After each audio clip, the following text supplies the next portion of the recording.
So on this episode, we are going to start taking our cylinders off the Gradall because, as you have seen in the previous episode, we have figured out that we have an oil bypassing issue. By hooking these two cylinders up to a tractor, we put pressure to the bottom sides of the pistons in the cylinder and realized that this one on this side is bypassing oil extremely bad. So that is causing the boom to drop when everything is plumbed properly to the Gradall's valve body. So by doing that, we eliminated any trouble that could possibly be in the valve body of the Gradall by segregating it off totally and hooking it up to a tractor that we know the valve body is good in a tractor. So what I've done so far is I went through and I disconnected all the hoses and I marked them all with different colors of zip ties. Bought a nice pack of colored zip ties off of Amazon. This is a nice, there's 1,400 of them in there and they're all different colors. You got light greens, dark greens, oranges, purples, all kinds. So anyways, so speed this video up a little bit. I've already, like I said, got my hoses disconnected and I got my pin at the top part way out. So now what we're going to do is we're going to finish taking that pin out, and I'm going to lay this cylinder down, and we're going to start taking the end guide out of the cylinder, and we'll get the ram and piston out, and we'll have a look at it and see if we can figure out what's going on. So let's get started.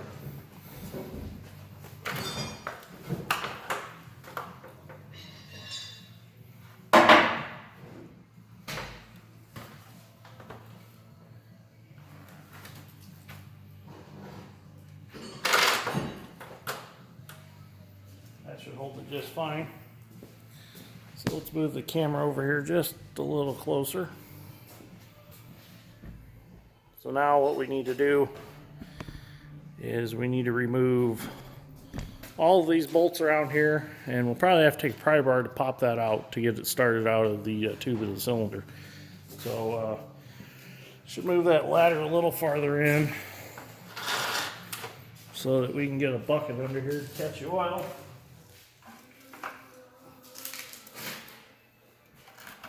I have to move the camera a little bit because the tripod leg is in the way of my bucket.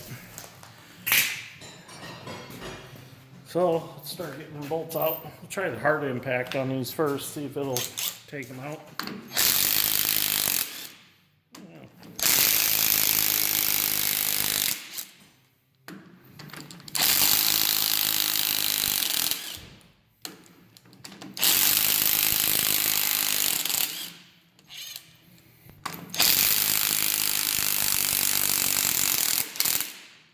Doesn't break them loose as quickly as a Milwaukee would, but the heart's doing it.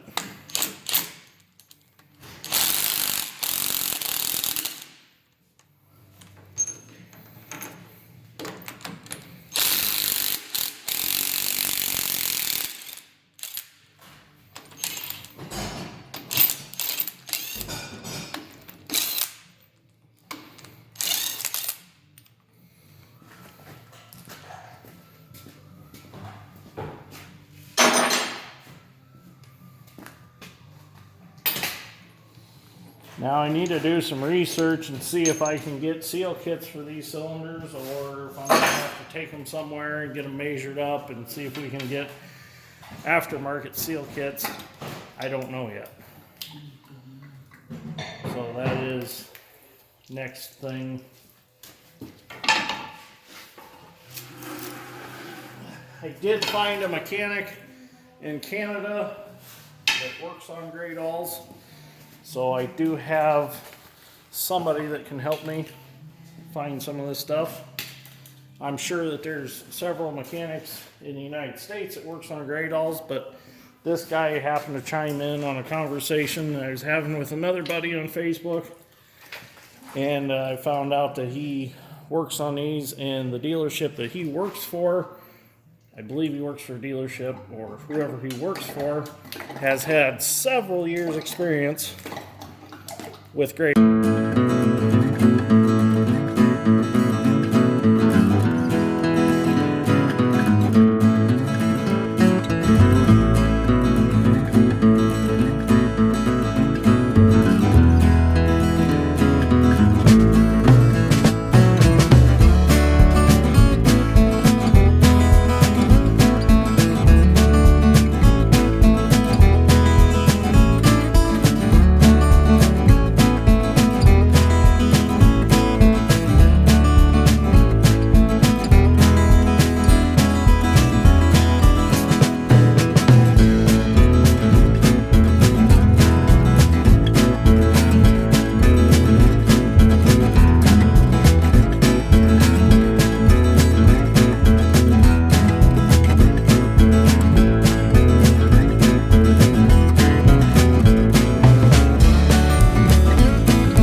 track. So once I pull it out, I'm going to carry it around and lay it on that plywood, and then we'll move the camera over there.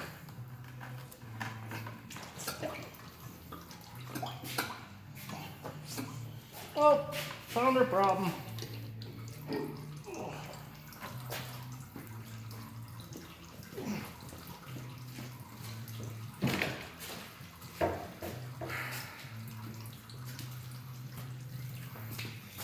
So let's move the camera over here and we'll see what we got going on.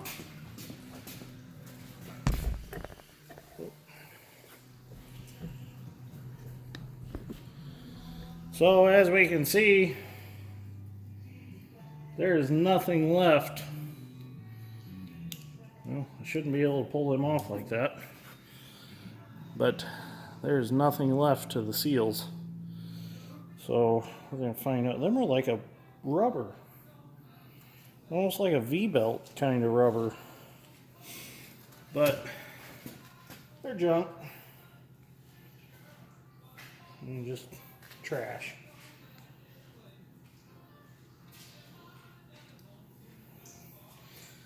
That's why the boom would not stay up. Oh, and all the, yeah, yep. But at least that's all there is in there for seals. That won't be bad at all to replace, really. Just have to get them, find out what kit that is, and get it from Gradall. This all looks like it's kind of Gradall stuff. I don't, never seen seals like that in any other cylinder. The excavators, I believe, actually have like a piston ring you would see in a motor. It's kind of what they have. It's kind of a different kind of material. Interesting. So another unique thing about these cylinders is the end glands on them. If they start seeping, you can actually tighten these up and draw it down in, and it squeezes on the ram and seals them back up. So I'll have to get those new too. Now, the other side cylinder, it's a little worse shape because I got to looking and the chrome's off the ram. Well, this one ain't the best either. That's got a pretty deep gouge in it. Might have to have something done with that. So these might end up having to go to a hydraulic shop, because I really can't do anything for that here. And if that don't get fixed, it's just going to chew the seals out when it goes in and out. So all stuff we're going to have to figure out. But at least we found the problem. So, and I'd rather work on these, I think, than work on the valve body. So anyways, if you like this episode of Grain Steel, I know it was a quick episode. Give me a like and subscribe, and we'll see you all in the next one. Thank you for watching.